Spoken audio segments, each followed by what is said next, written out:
I don't get on here very much and just vent and whine and display my feelings, but I just had to. Maybe someone else feels the same way, I don't know.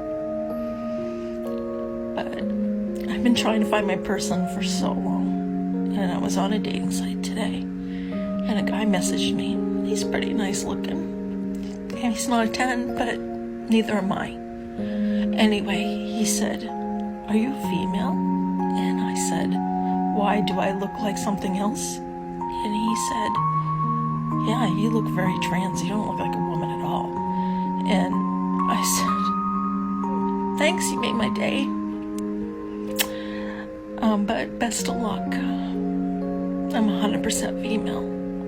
My question to you guys is, do I look like I'm not a woman? Do I look that fake? What is it about me? Why am I so undateable?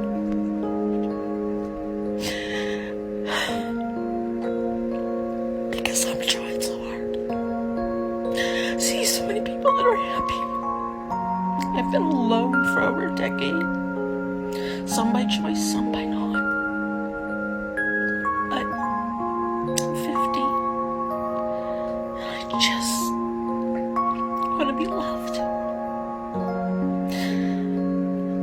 I'm a good person. And I love deeply. What do I do? Everybody says, you know what? Stop looking. When the right person comes along, you'll know it. And it'll be when you least expect it. How many decades do I have to wait for that to happen? I'm sorry, guys. I'm just an emotional mess. Thanks.